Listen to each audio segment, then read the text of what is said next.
as President Donald Trump welcomed more than half the Senate to the White House on Tuesday night in one of his first big splashes on the Washington social scene. He gave a shout to a recognizable Democratic face in the crowd. "Chuck? I see Chuck," Trump said. "Hello, Chuck." It was the first 6 words exchanged between the president and Senate Minority Leader Chuck Schumer in more than 2 months.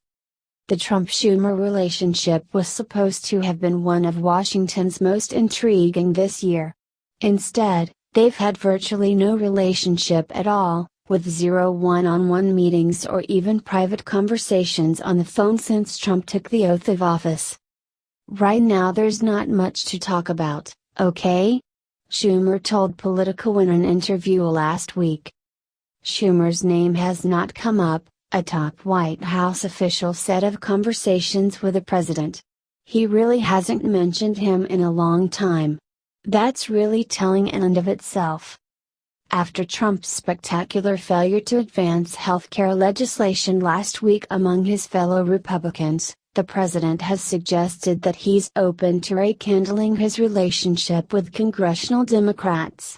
But lawmakers and strategists wonder whether Trump missed his best shot at a productive relationship, particularly with Schumer, as freshly emboldened Democrats push to define Trump as a failed president.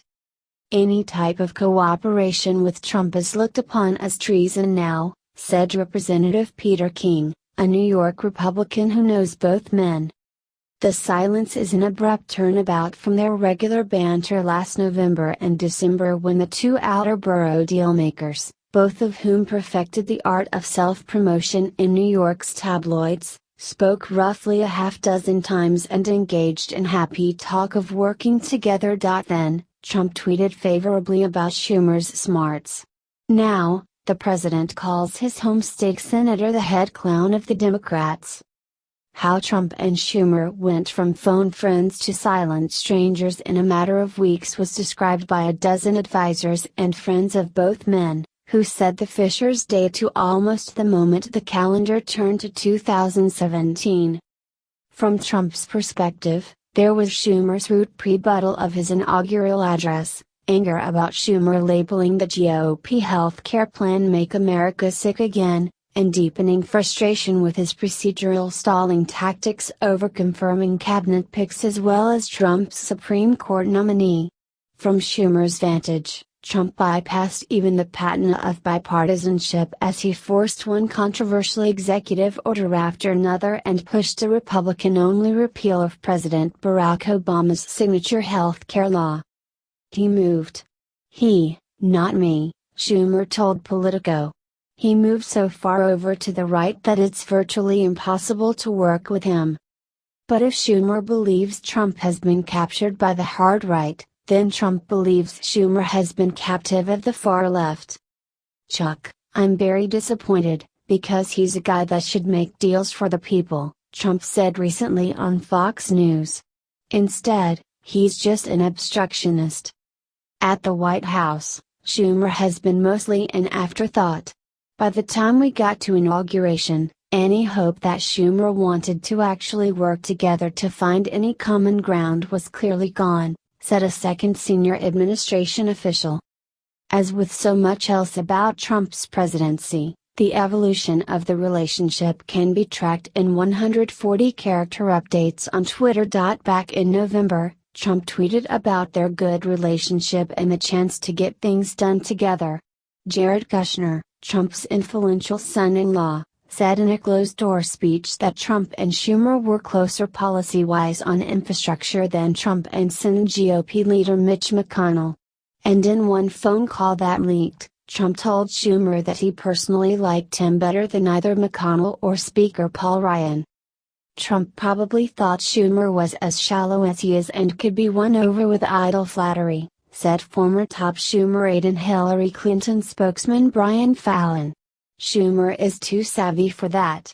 Fallon added that talk of a Trump-Schumer relationship was always exaggerated.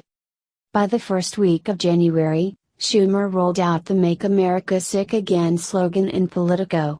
Within hours, Trump, who was annoyed by it according to 2 people close to him, went on Twitter and called Schumer, to whom he gave thousands in political donations over the years, a clown. Chris Ruddy, a friend of Trump's and the CEO of Newsmax, said that as far as Trump insults go, that's mild. In Donald Trump's lexicon, it's not too bad to be called a clown, he said. It's not an enemy of the state. The relationship then turned even frostier 2 weeks later, after Schumer took the stage at Trump's inaugural and delivered a speech that a third top White House official went so far as to call anti-Trump. Schumer praised all Americans whatever our race, religion, sexual orientation, gender identity, whether we are immigrants or native born, whether we live with disabilities or do not. Some in the crowd booed him. They booed when I said rule of law. Who does that say more about, okay? I was proud of it. I expected I'd get some flack, Schumer told Politico. Then, at the inaugural luncheon afterward, Trump tried to buttonhole Schumer about confirming his cabinet members. Schumer responded by criticizing Trump's picks as too conservative to the president's face. The pair spoke at the White House on January 23 during a gathering for legislative leaders. After the gathering, Senator Mitch McConnell dryly remarked about listening to the president and Senator Schumer talking about all the people they knew in New York. But it would be one of the last times Schumer and President Trump engaged. They met once more the next day, along with the Judiciary Committee leaders. They haven't talked since, Schumer said.